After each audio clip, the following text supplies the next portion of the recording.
Okay, welcome. Amir, what did you bring? What I brought was the object I wanted to bring, I couldn't bring because it was too big. So I brought a picture of it. So I'm going to just show you. This is what I brought. It's a treehouse. That is too big. Ooh, a treehouse. Okay, we'll hear about the treehouse more in a second. I like that. Fernando, what did you bring? Well, Amir really set the stage very high. I bought a bike or a statue of bicycle. Is that wood or is that bronze or? Bronze, yes.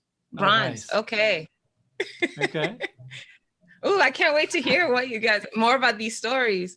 But first of all, I just want to take a moment to welcome you all for tuning in to Not Quite Strangers. This podcast is hosted by me. My name is Valerie Hope.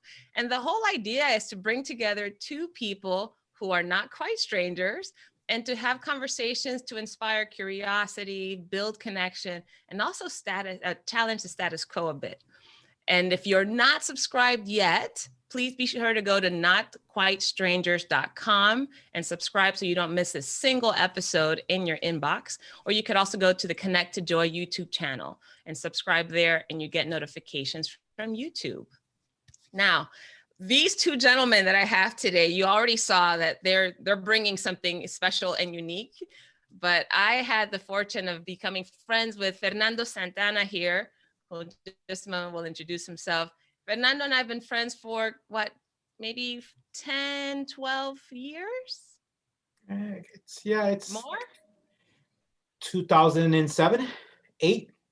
Yikes. I would say, yeah. Okay. All right. Nice. So it's been a while.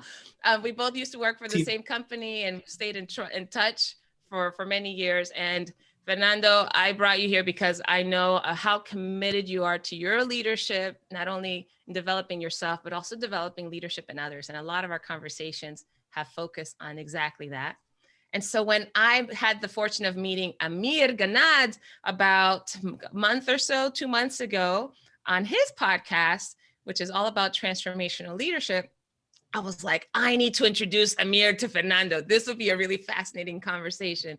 And Amir, you and I had a really fantastic conversation too. And we'd never met. We literally met the day of your podcast. Yep.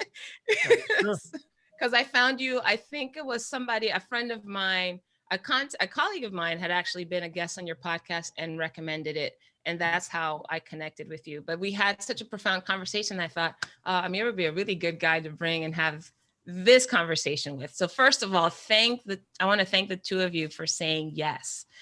And before you share your story about your object, I'd love to hear, why did you say yes? Fernando, go ahead.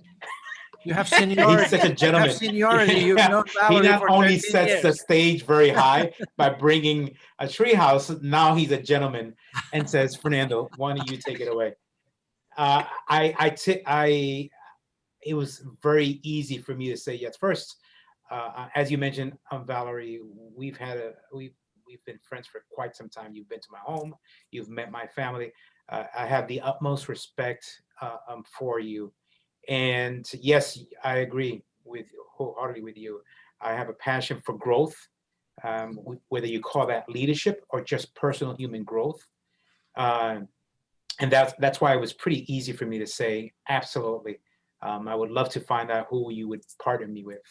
The curiosity was obviously churning every day. I probably got about 5 hours of sleep last night. I said, I'm curious to hear who this Amir guy is.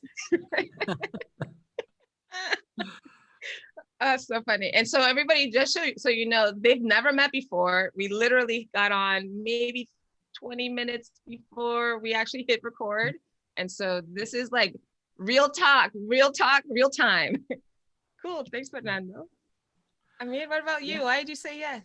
Yeah, and for me, I really enjoyed our conversation on the podcast, and I've really come to be genuinely curious about my guests. I don't go into my podcasts with some predetermined list of questions and then all of that. It's like, I really wanted to learn more about you. Your background is fascinating, the amount of traveling that you've done, the different cultures you've been exposed to, and things like that. And so when we had the conversation, and then you also mentioned this podcast that you're putting together, at the time you were still kind of planning it, and it was very intriguing to me, and I just knew that I could trust that you are going to pair me up with a fantastic, awesome individual, and I can see that you've done that. So I look forward to getting to know more about who Fernando is and what his background is. So been intrigued by this invitation. Thank you so much. Cool. So we should probably start with the objects, because I think now I'm intrigued by both of you, because there are things about you both that I don't know. So who'd like to start? Share what your object means to you and how that speaks to who you are. I think Amir should take it from this point on, because I'm curious about the treehouse. Okay. So let me put the treehouse up again, if you don't mind. And I want you to take a look at this treehouse. Now, this treehouse means a lot to me, simply because this represents a period of my life where I made some tough decisions, and looking back, I would make them over again. I was working in Thailand, was there for 5 years as an expat, and we were starting up a new factory, and I was working very long hours. And my kids were very little when we first got there. They were 4 and 5 years old. And by the time it was kind of toward the latter part of that assignment, and it was going well, I could have stayed for many more years. But because I was working so many hours, my wife and I both decided it was time for us to do something different. And so I made some career choices that really did not really exactly help my career in the short term, because my bosses were not exactly happy that I wanted to leave, and so on and so forth. But at the end of the day, we made some choices, and my career ended up bouncing back. But what happened in the meantime is we moved to Dover, Delaware, where this treehouse was built. And so the first summer that we were there, my family and I decided we were going to build a treehouse. And this treehouse turned out to kind of take on a life of its own. And as you can see, it has a wraparound deck. It has insulation inside. Those are storm windows, real shingles at the top. It was wired. You go in, you turn on the electricity, and it had carpet. It was an amazing it was a Shangri-La of all tree houses. And we did this together. So the kids were up there painting, helping and things like that, and just kind of became a symbol of how we can take time for what's really important to us in life. And everything else, all these balls that we're juggling, the ones that are like rubber balls, your career, whatever else, it will bounce up and down a few times and you'll pick it back up. But there's some things that you just don't want to sacrifice. And I'm really glad that we made the choice. And, kids and I used to camp out in there, sleep, at night in there and stuff like that. And my daughter used to have a clubhouse kind of meeting with her friends. So it really turned out to be a wonderful experience for us. And for me, it always represents kind of creating some balance in my life. Wow. There's the treehouse. What a wonderful metaphor for that. And I really like also the imagery around the bouncing balls, right? The rubber balls of career, that, everything does go up and down, but it sounds like you've created something not only physically, tangibly, but the kind of relationship that you established with your family and the impact that investment had beyond just building it. Cool. Thank you, Amir. Sure. All right. And we'll drill into some of that stuff later. I want to, Fernando, you have a golden bike. What's with the golden bike? Well, this is one of many bikes I have. If you look at my bookshelf here, I have quite a bit of bikes. And it's also very symbolic. Going back a little bit of history here. I'm originally from Puerto Rico, Amir, and I spent some time living with my dad in New York City. My first job was a messenger. I had no idea that I would love cycling so much. Cycling, I've done triathlons, I've done half Ironman. I've been pretty involved as far as cycling and outdoors or working out is concerned. The reason I love bikes, number one, is it has many facets. A bike can be used just to cruise, to enjoy Mother Nature. You're not using a motorized engine or something that's helping you along. It's you. Or if you think of grandeur or think about Tour de France or Peloton, whereas groups of people together have one mission and one goal. And those that know anything about Tour de France or Peloton, it's not the strongest cyclist that wins. It's a group effort to get to that one point. Obviously, there is a leader and a captain, but that captain never really, most of the time, is not leading the pack. He is surrounded by the pack, motivate, coaching them, and eventually they help him to achieve those goals.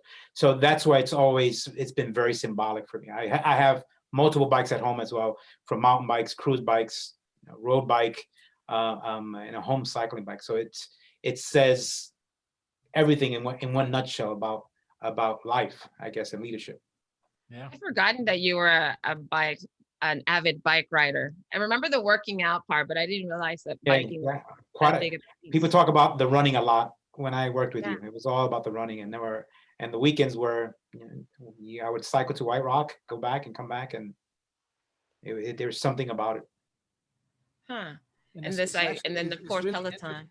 Interesting to me that you sort of saw the bike as a metaphor for life and leadership and things like that. And I find that interesting that, when we have an interest, you can look at various things in our lives and kind of connect it.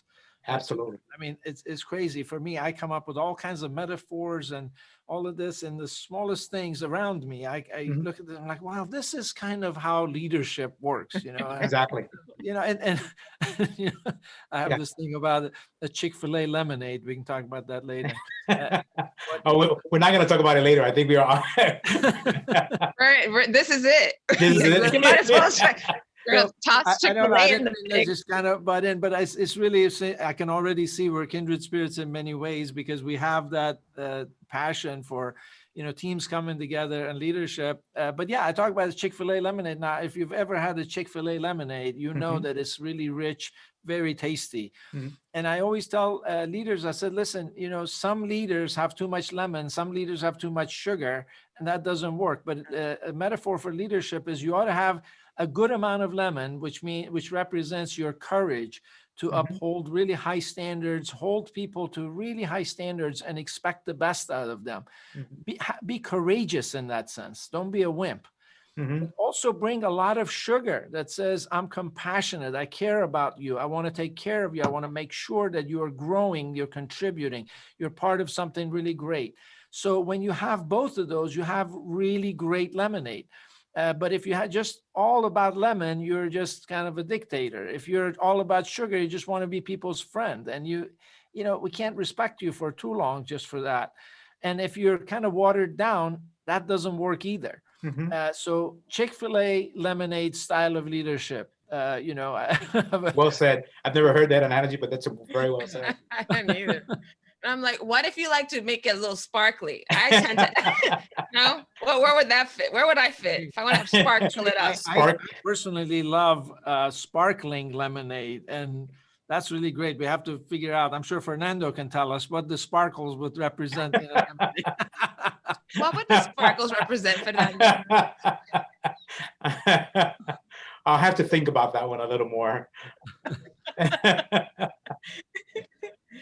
No, so I'm curious about, now that you guys have seen each other's object and heard a bit about how they're connected, what questions what questions does that prompt you to ask the other? Well, yeah, the treehouse, or at least I would deep dive into a little more, Amir, when you said you made a lot of difficult decisions, just really being more specific of how, because there are different levels of difficulty. Yeah. Someone having to making a life-changing experience difficulty, and one that says, I love this comfort. Yeah. I love my couch, and I really don't want to move out here. I'm okay paying the same rent for the rest of my life. So that's kind of one of the questions that really, come to mind, and then, how that decision making went on in your brain. Yeah, so for me, I say difficult decision because at that time in my life, it felt like a really difficult decision, but we made it anyway. But later on, as I look at it now, it's like, of course, that was the right decision. And here is the decision I'm referring to, is that no good deed goes unpunished. So as I did a good job, I continued to take on more responsibilities. Somebody else quit and they gave me their job. I had like 3 people's jobs, essentially 3 of my peers worth of responsibility. And I was working long hours anyway. And I kept sort of telling my boss, look, this is not sustainable. My kids are getting to an age where they notice I'm not around. And he was like, no, you're going to get promoted. You're going to do this, that, and the other.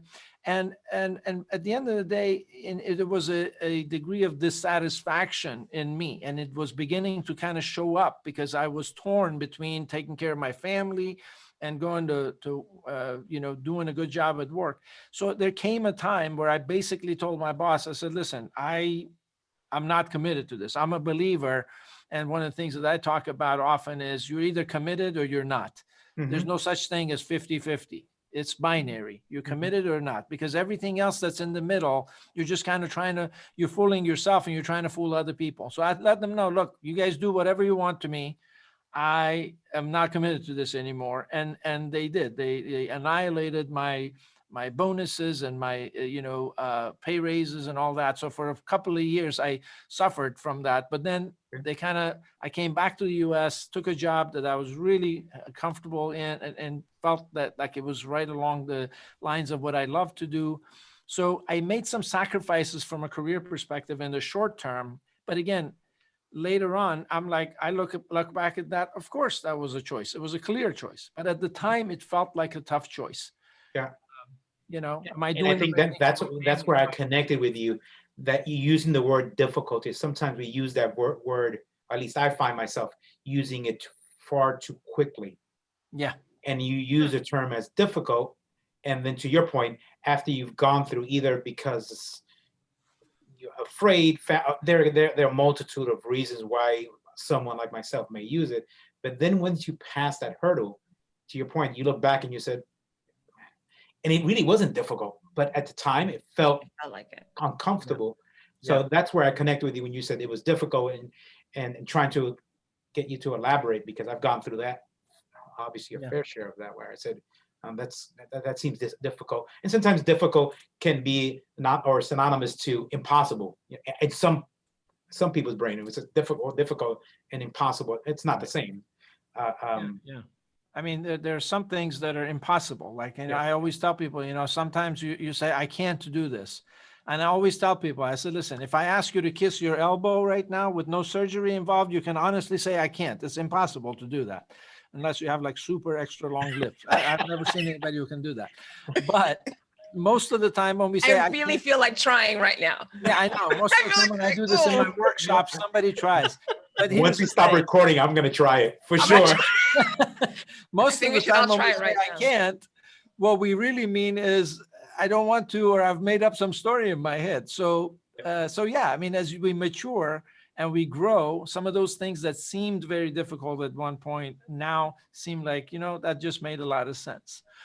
But I have a question for you, Fernando. Since Valerie has kind of in our in the introduction has also kind of talked to you about you as being interested in leadership and that sort of thing. I want to know, at what point did that start in your life? Like, at what point did you become conscious of the fact that you have a passion for leadership? It happened, I remember as if it was yesterday, 2005. I had a general manager I worked for was Robert Steele, natural leader. He, at that time, I could see a lot of behaviors that he had, which I admired quite a bit. So leadership was, you could see it, but they didn't have the language, couldn't touch it, feel it. 2004, 05, 04. A gentleman by the name of Derek Morrow, who is now the general manager of the Hyatt Regency Atlanta. So he's your neighbor. And Derek loved reading leadership books, and he loved reading in general. And he exposed me to Find Your Strength and some other books at the time. And that's when I immediately was able to connect both. Most of my leaders throughout the years were great leaders that were mentors, but their adjectives or how they described me was he's very driven, result driven, a sense of urgency, passionate, but never. I was never characterized, or at least in my one-on-one evaluations or anything that described me as being a leader. So it really didn't start to happen until 2005. And I started to read more and grasp at more a different style of leaders, and just having an understanding. You know, we all grew up understanding that whether we want to acknowledge or recognize it or not, leadership has existed through the test of times, whether good dictators or not. There have been leaders because they've been have the gift of moving people to do what humans didn't want to or couldn't see themselves doing. So that's really when the language and the connection was made. From that point on, I anything I can touch, hear, TED Talk, anything that I can wrap my arm around, and I can appreciate all style of leaderships. There are people that I think that are extreme. You know, I think of a gentleman by the name of David Goggins, who's a Navy SEAL guy. That if you listen to some of his rhetoric, uses a lot of profanity. If you deep dive into what he's trying to say, you realize now I get why he's sometimes selected to be a spokesman or a speaker at an event. If you can take away all the profanity and the aggressiveness that comes out, you can appreciate what he's trying to deliver, the message he's delivering. A little too much lemon. Oh yeah. I was sharing a video of his the other day with someone, and you know, he's become an ultra marathon and he's written books, and he's all about, to your point, Amir, is nothing's impossible. He was 300 pounds, so his story is a great one. Was told by the Navy SEALs in the military, you can't be a Navy SEAL. So he is the kind of gentleman that gets motivated, inspired by the trash talking, similar like a Michael Jordan or something. You tell me I can't, now I'm going to. He does ultra, and he's a different level. If you Google him and you speak to people that are either around the new style of leadership, his name bubbles up to the surface quite a bit. Not because he's an ultra marathoner, because he's been on the Navy SEAL 6, or it's because how he speaks to people. And some people need that kind of hard lemon. Yeah. Hard lemon. Oh, we're taking it to a whole different. That metaphor was so beautiful. It's expanding. Now, this is an interesting question. I just thought of it because as you guys are talking about your distinct experiences of what either the decision that you made, Amir, and what that meant, and then also Fernando, the drive that you had to become a leader. I'm curious about what is it perhaps in your culture. Amir, you're originally from Iran, right? Yep. You lived here in the US for quite a while. Fernando, originally from Puerto Rico, you lived in the US now for quite a while. I'm curious about what information did you get in your earlier, more formative years about what it meant to be a leader, and what has shifted now that you've maybe shifted into a different culture, different context, or even maturity? Can you give us some contrast? Amir, let's start with you. Yeah. So, I mean, I left Iran when I was 16 years old, and I led a pretty sheltered life. Everybody loved me. I was pampered and all of this kind of stuff. So I didn't really have a lot of life experiences. You know, I always say if I hadn't left Iran, I would still be really not capable of much, because everybody, you know, I was the first grandchild in the family. Everybody, you know, every time I had to get a shot, you know, there were 3 people waiting for me to pass out so they can catch me. It was really bad. But so I didn't really have a lot of real life experiences. But I do remember, if I think about sort of what my perception of leadership was, is I would characterize it as sort of a paternal type of leadership. You know, a leader is somebody that takes care of you, you respect them, you don't really cross them, but you know, you can kind of count on that they're taking care of you. And I've seen that in my years of working in the corporate world and also practicing, you know, in my consulting practice, that sometimes leaders fall into that category of treating people like children. It's like, kind of like they're the dad and everybody else is a child. As long as you know your place or whatever, I'll take care of you. You don't, I'm not going to share a lot of bad news with you because you can't handle it. I'll deal with it. But hey, you better know that where you belong and stuff. And so that was sort of my thought at a young age. But over the years, I really got, and I actually very early in my career, before I even read a leadership book, I got, like when I first started with Procter and Gamble, I'd gotten a master's degree in mechanical engineering, but I didn't know anything about anything. So I show up at work and these guys are experts they've been there 15, 16 years. They're technicians and they're working, quote unquote, for me. And I caught on very quickly that the best way that I can serve these people is not to try to be as good as they are and tell them how to do their job, but to figure out how I can support them. So I really, really intuitively got that I worked for them. And that really shifted everything for me. And since then, at a young age, I have always tried to, I won't say I've always done a good job at it, but I'm saying I've always actually tried to serve the people who were in my organizations. So that was kind of a little bit of an evolution for me. From paternal to more service oriented. It's funny because I think for me, I enjoy leadership, but from a distance. So it was always kind of my thing. Leadership from a distance, meaning, yes, I'll step in, I'll support whatever I need to do. But then I'm like, let me just do my own thing. But I know, you can probably attest to some of this. We've spoken about that.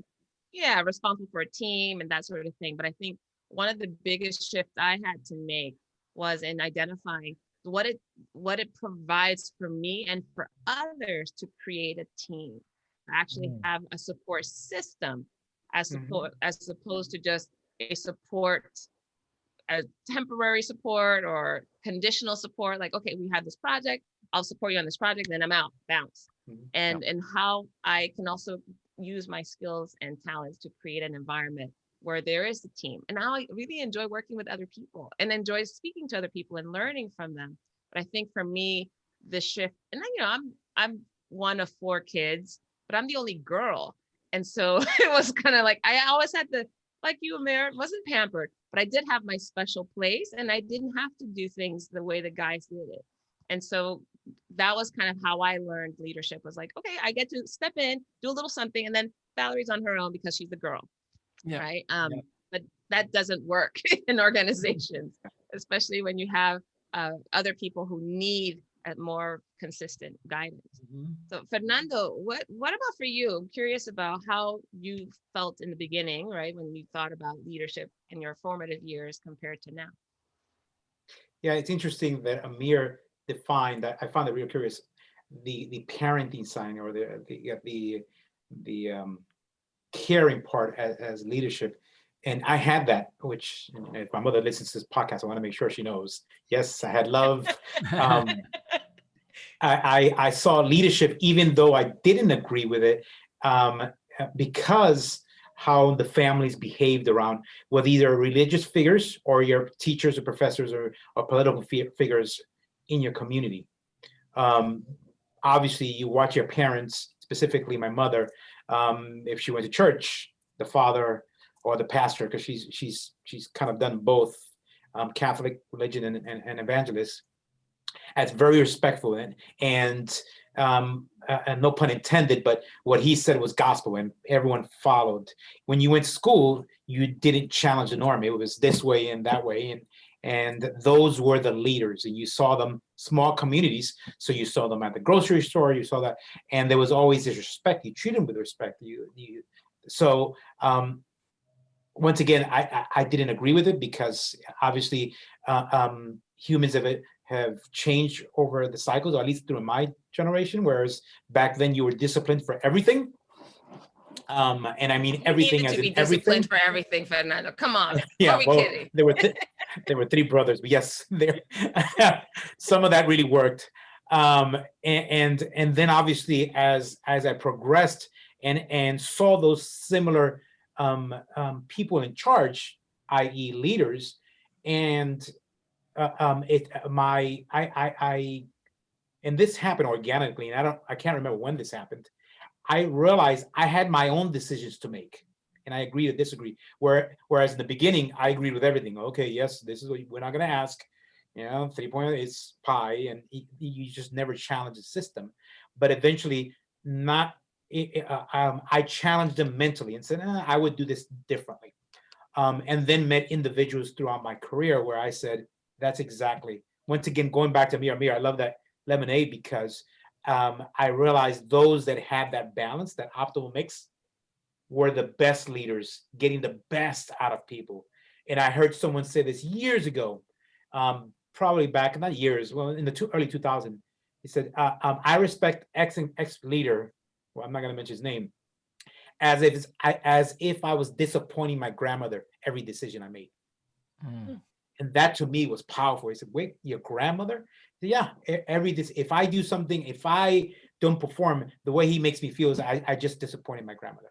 And that to me that's the style of leadership that can get the best results, can make someone be or actually challenge them to be their best whenever they're either home or at work.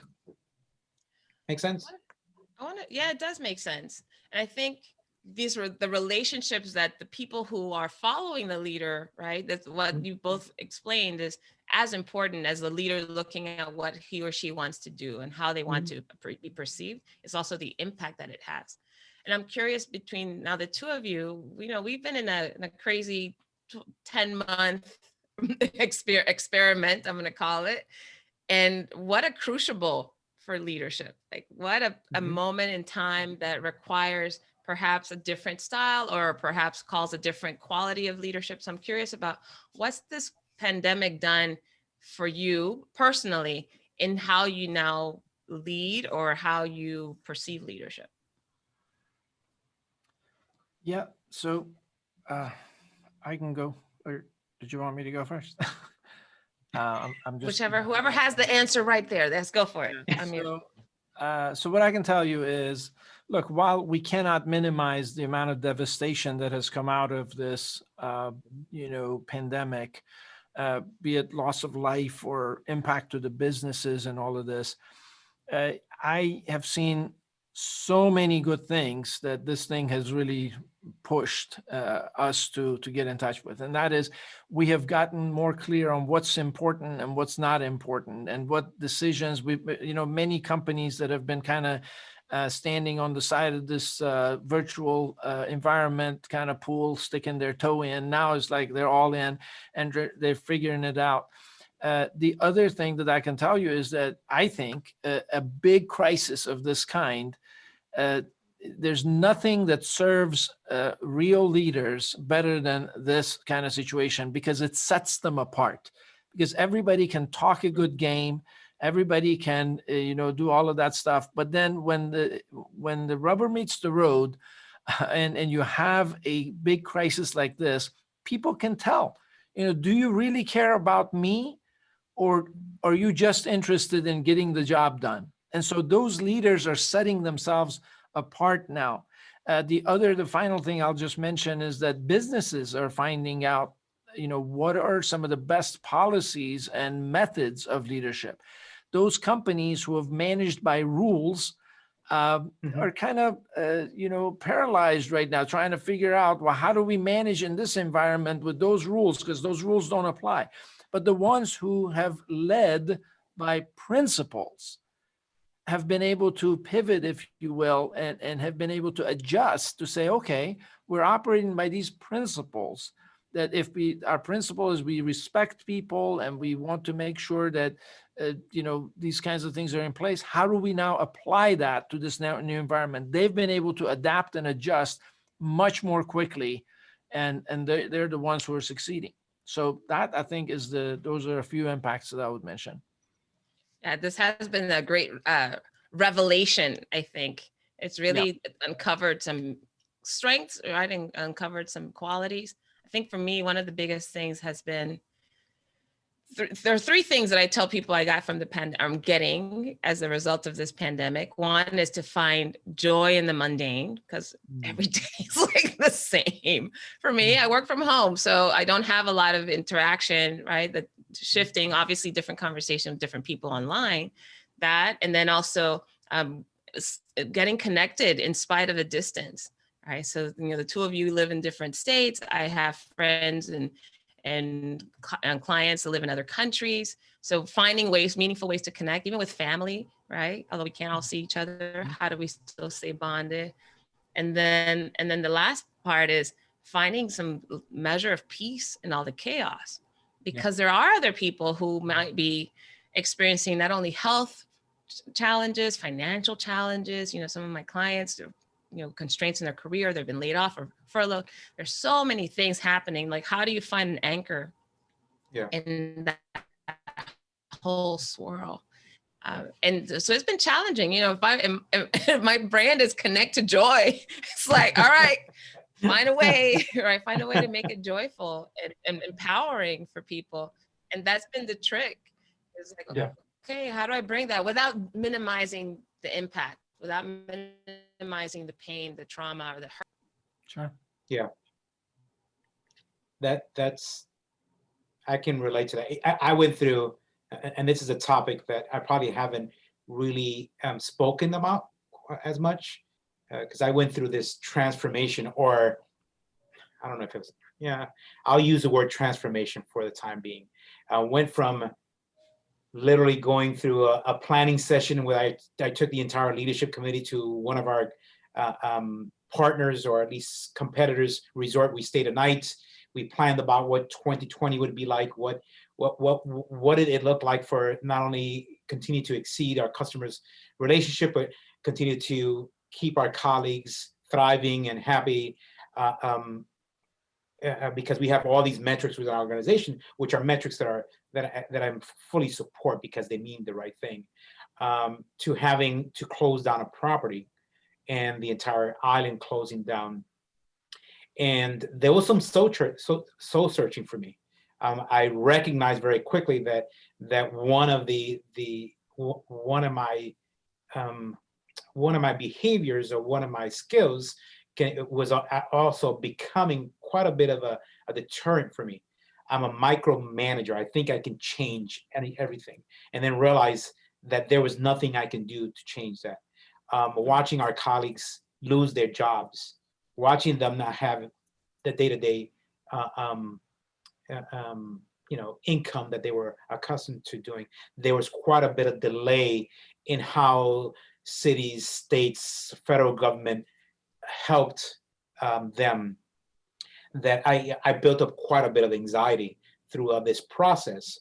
And I'll tell you, I'll give you kind of the Reader's Digest version very quickly, to the point where one of my peers, which is a competitor, called me one day and said, you probably wanted to tone it down a little bit, because the mayor of the city thinks, you're not supporting the cause, which was keep the city closed. And in my mind, I'm protecting the 150 colleagues that we have here. In my mind, I saw it as my responsibility, to the point where I'm having a balancing act with ownership was pretty easy, because you stop spending, you stop. You close a bloodline, and it was easy for me to ask for additional resources from them, which they supported. Specifically, they supported because I say, I'm going to contribute $500.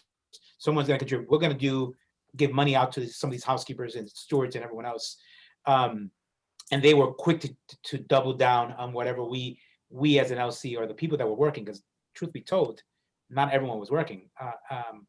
So I had to refine myself, if I can say, because I found myself pushing the envelope of what I thought was right, and didn't care who heard it. And there is, in leadership, there is a balancing act. It's okay to show passion, and it's okay to show drive, but when there are other influences out of your control, you have to be able to navigate those without thinking, okay, I've tried once and you didn't buy, I tried twice, now I'm going to push harder, I'm going to push harder, I'm going to push. That didn't work for me.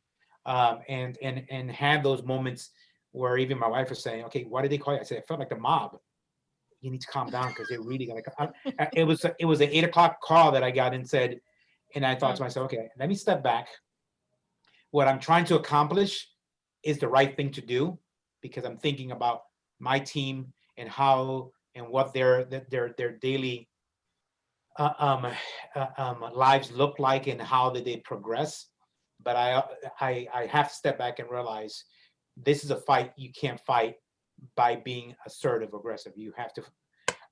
So I went through that transformation, and then after we were open and we started to see the colleagues come back, I found myself being my normal self, which is high five. How is the family doing? Let's be productive. Let's make connections.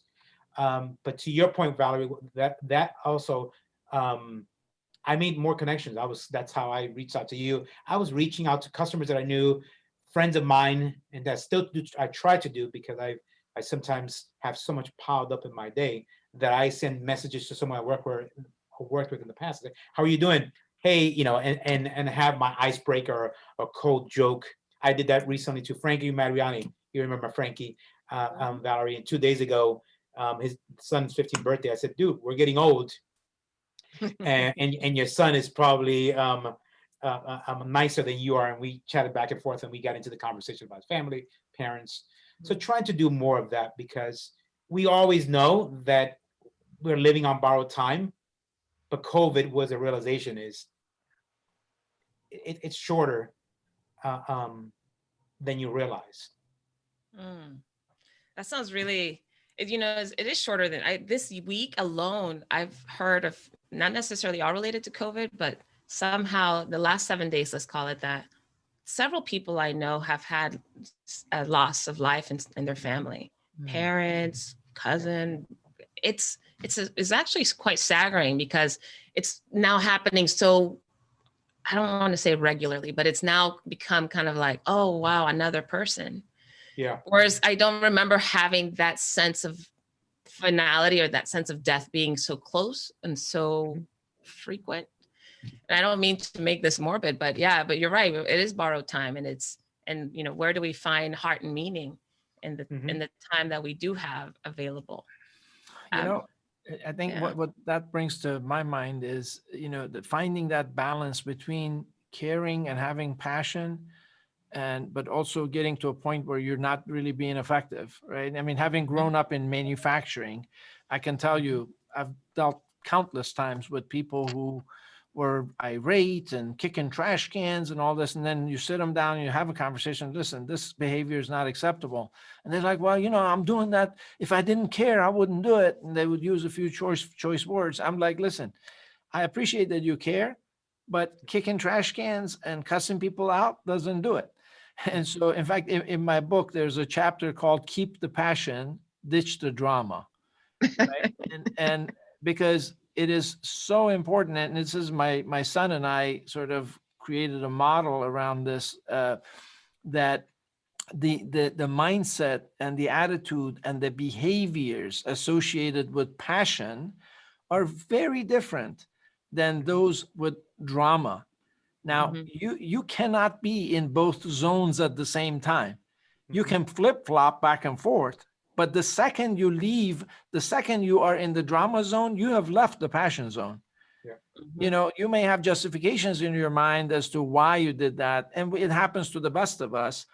But look, if you have the language and if you have somebody to coach you, I literally had yesterday somebody who had heard me speak 4 years ago. She sent me an email, a message on LinkedIn out of the blue. She's like, I have this one issue. Tomorrow afternoon, we're going to go into this meeting. And this is the concern that we have. And I just want to make sure that I go in there with passion and not drama. And so can you tell me something? I said, okay, let's just hop on Zoom. We hopped on Zoom like a couple of hours before their meeting. She brought a colleague as well. And for 20 minutes, we just talked about, okay, what is your mindset going in? What approach are you going to take? Are you going to get triggered? You're not going to. And she sent me an email back like an hour after the meeting. She's like, wow, that was amazing. We came out with, and it's just a matter of distinguishing, yes, you can keep the passion. You don't have to throw that away, but Mhm. we all have to watch it because there's a fine line between that passion and getting into drama. Mm.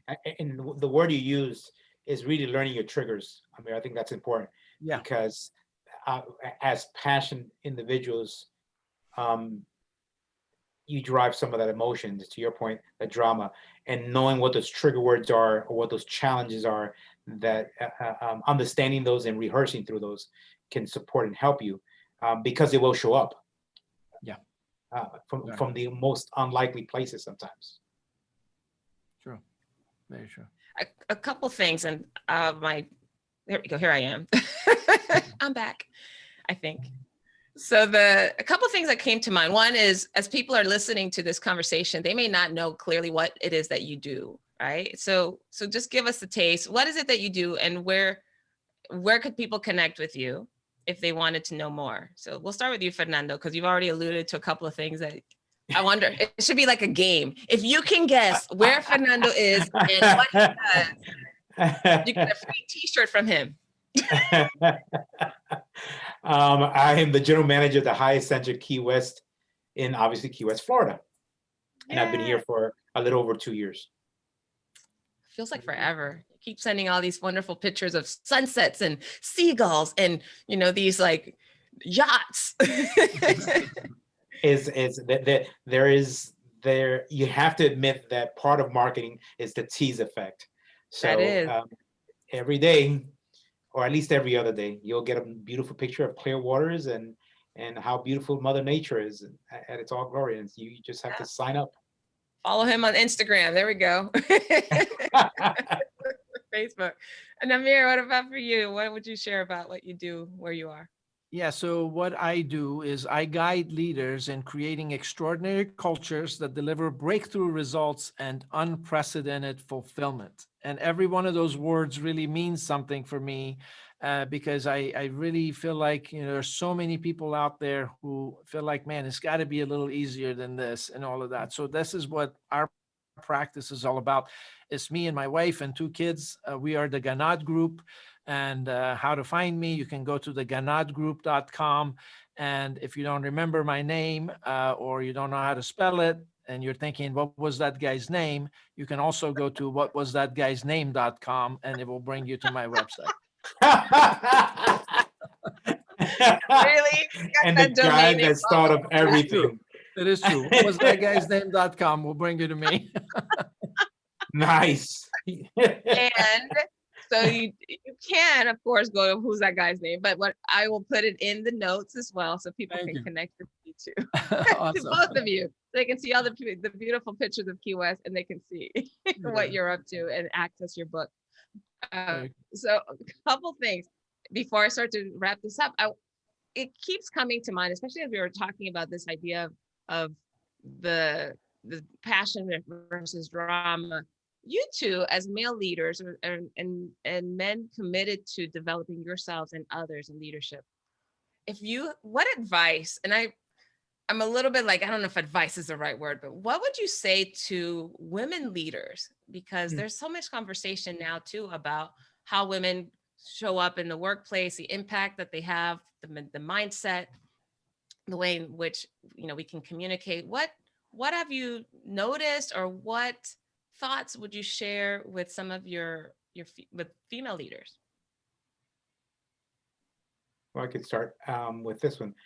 Hyatt's purpose has been very clear in promoting women, and also people of color, specifically African Americans within our country. We have, women play an incredible part. And I'll speak specifically to our industry. In our industry, general managers that I've been around with or worked for, and those that have worked in the corporate office, have a great platform or space because of what we do. Our job in the hospitality industry, it's simple. We develop people to be their best every day. And that sounds like a slogan, but truly is, because we're welcoming individuals from all around the world or throughout the nation to come into our home and our doors. And you watch some of the leaders, female leaders that are starting to come through the ranks, realize that it's a lot easier than they thought it was. The difficult part of you believing it's difficult, it's not. There are obviously sacrifices within any industry that you work in. Some are hours, some are commitments. So it depends on where you're at. But I want to interrupt, Fernando, at the risk of interrupting. I don't care to interrupt people, but I want to peel this back. You have 3 daughters. Yes. And Amir, I know you have a daughter, at least one, right? I do. Maybe 2. No, I have one. I want to hear from the father who's a leader. Yeah, people can always Google, Forbes and find out what male leaders think about female. I want to know, like, from a father of women, of daughters, what do you tell your daughters about leadership? Simply put, is you have to put yourself in everyone's shoes. Everyone is unique. Everyone has a story. And how do you connect with them and help them through their day-to-day? And as simple as that is, there is no big recipe. That's how it is. I would hate to sound like I'm putting myself in a pigeonhole, but I believe that, coming from a single mother and watching my wife bring up our daughters, that it's organic within them. As men, as Amir said, you're catered. Mother cooks for you, cleans for you, does all this stuff. You don't eventually learn to think about someone else till you're in the workforce and realize there are other people out there. So take away some of the selfishness, and you realize what I've learned is, and you watch, mothers do it with their kids, is if they listen and they empathize what their child is saying before they even speak, they're trying to make that connection. Not very different in the workplace. I have housekeepers that are Haitian, people that come from all parts of like Ukraine, you name it. The English is not very well spoken, or they don't speak English at all. So my conversations, and I have a daughter who is a mental health therapist. I think I've shared this with you, Valerie, in Dallas. And I watched her from day one. She worked in high reaches at the front desk, and they want me to be a manager here. And she was finishing her bachelor's and moving on to her master's. And I said, go and do what you were passionate about. The hospitality industry will always be there. And you watch her, even though she's working with single individuals with autism and other opportunities. When I listen to her, is in my mind, even though she's only working with one individual at a time, she's a leader, because you listen to everything she has to peel back, all the opportunities that exist. Either their environment, their work, their home is not the best situation to develop this child or this young adult, because some of them are in their late teens, and how she's able to get to the core. And then when she's able to get to the core and there is a trust and a loyalty, how she allows this plan that they've put together for this person to start to take these baby steps. So those are, and my daughter and I, converse about that, because I'm proud of her, because I listen to what she goes through every day. It would be really draining on me to walk into the situations that she has to walk in, where someone, hopefully I'm not butchering some of her language, that can't speak. She has specific terminologies for those. Abilities, yeah. Yeah. So that's really what it's about. And I believe that women have it organically and are just that natural to do it. And I apologize to those men that believe they were never cared for, but I was. There were 3 brothers, and we didn't pick up the laundry, anything else. We were cared for day in and day out. And mom knew what it took for us to continue to be better human beings or better citizens. Thank you for that, Fernando. Cool. That's interesting. And I think, like you said, one thing that's really interesting to pull out of what you shared about your daughter is that one is to connect to the leadership opportunities that matter to you. I think it's easier to lead when you care about something, right? When you care about the people or the industry or the project or the services, it's much more difficult to care about something and lead it well, right? Yeah. It's the curve is sharper and is steeper. So thank you for that. Don't you Amir, believe don't you believe that most humans? So I'm going to challenge you on this. That if we really listen, most humans are givers, a pure. Though, so, and I'll say I've never worked in any industry besides the hospitality. Well, I was a messenger in New York, but when I truly listened and empathized with someone, I automatically started to care, and that became important to me. If I made that connection, if I truly wanted to make that connection, those that do not want to make that connection, let's say in the health field or anything else, is it you're either afraid or you don't, or you think it's going to take up too much energy. When I say I would be fatigued, is because I know how much it would be invested once you got to know someone, once you care for them or someone, that you had to commit to them. I don't think I think the majority of humanity is a caring one. When they start to, if you meet neighbors or anyone else, once they get to know you, they go, wow, I like that guy over there. That Puerto Rican Fernando, he's loud and he likes to dance salsa and everything else. And I've never learned about that culture, but once I got to know him, there is something about him, and you watch him. You know, I was very fortunate in Dallas in 2000. My wife barely spoke English. She had to go to, and I had a stereotype about Dallas, and I think I shared this with you when I got there. But that community, once they got to know us, my daughters became Girl Scouts, Brownies, Girl Scouts, etc. And had no idea where Puerto Rico is from. Amir, I had a teacher once say, "What part of where is Puerto Rico in Mexico?" I'm not kidding, a teacher in. But then you realize very quickly that there is a caring aspect. So that's my 2 cents. I do think people, I mean, I hope so. That's why I'm doing this podcast, right? So that people can care about someone they don't know even, perhaps. Yeah.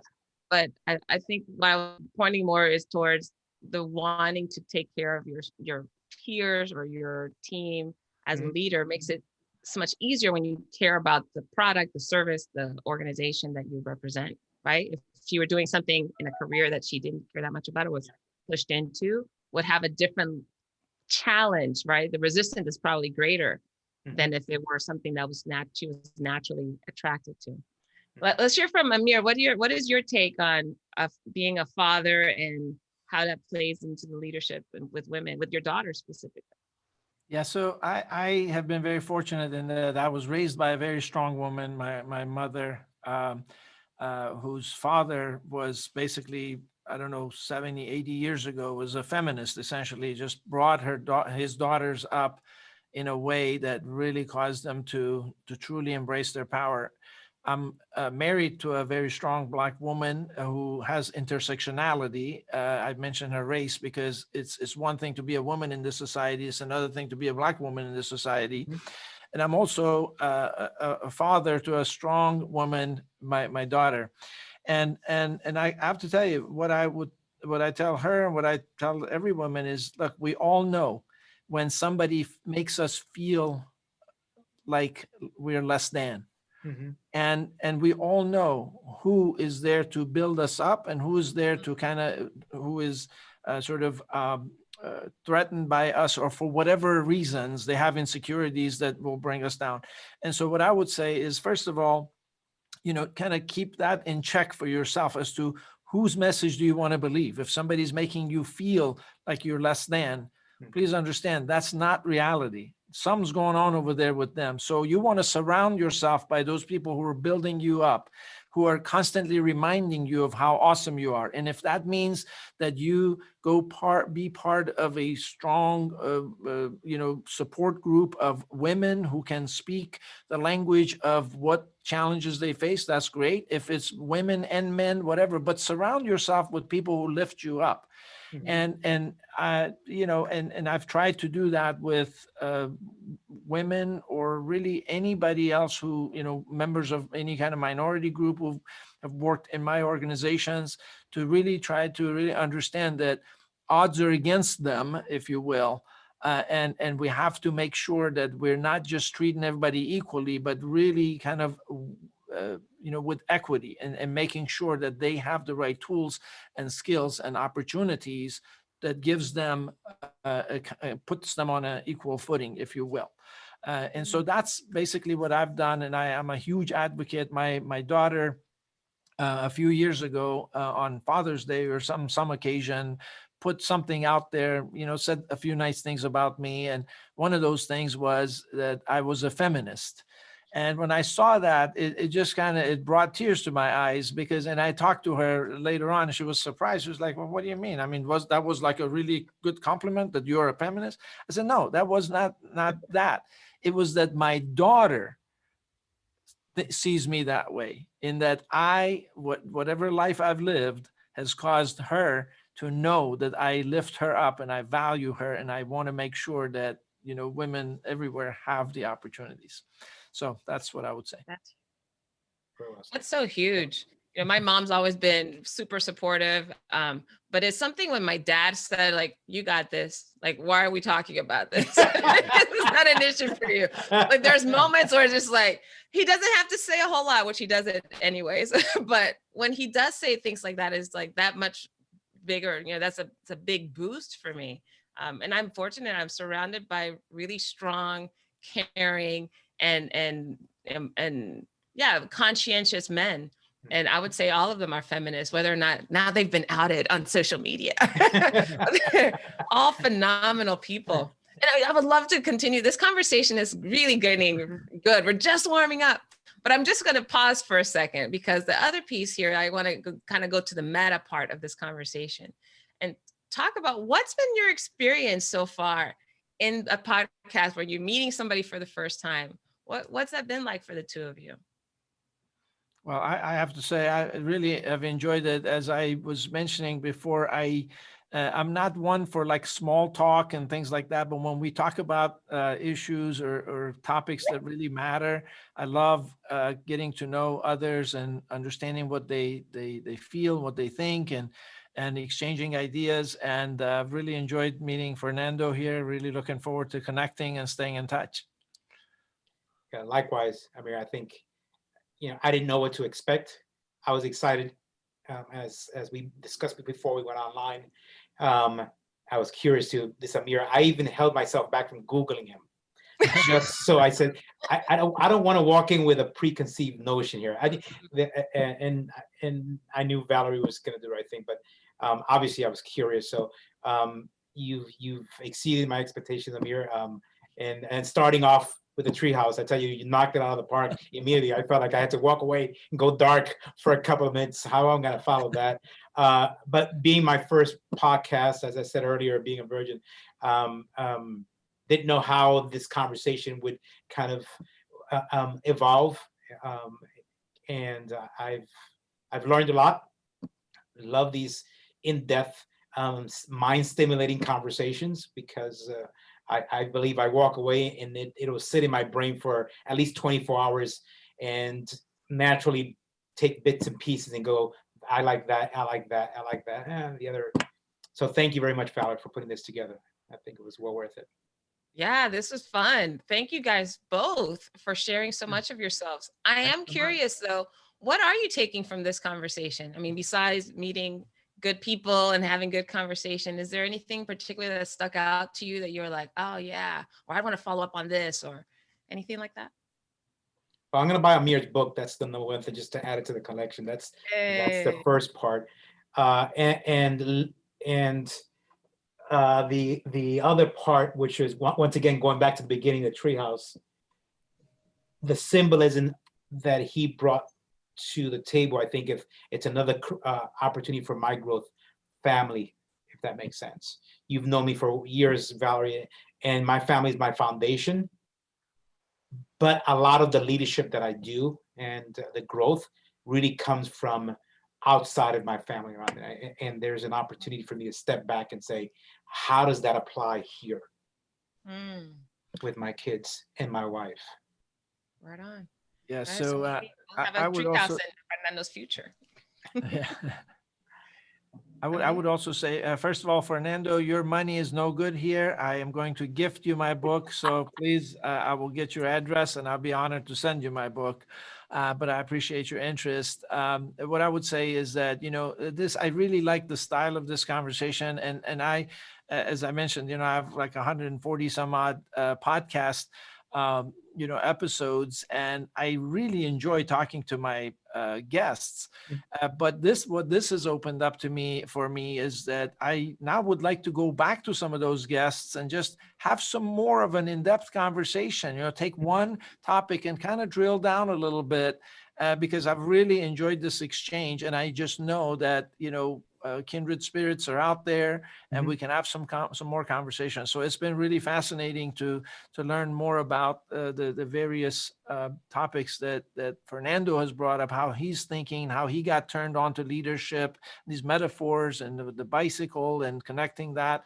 And I'm saying, look, there's, everybody has their stories, and I'm now more intrigued to go dig in a little bit more with people. Awesome. Well, after this, I'd be happy for you guys to share contact information. Yeah, that would be great. What I take from this myself, I didn't want this to be a conversation about leadership as like the intellectual exercise of talking about leadership. My goal was really to peel back, like, what is it about you guys that leadership kind of sticks to you, right? Or makes it something that you found it's kind of part of your makeup, right? Or your brand, if you will. But I didn't want to talk about it from a brand. That's why when I asked about your daughters, I'm like, I don't want to talk about like the party line of leadership. Like, what is it that you tell your daughters, when you talk about women in leadership?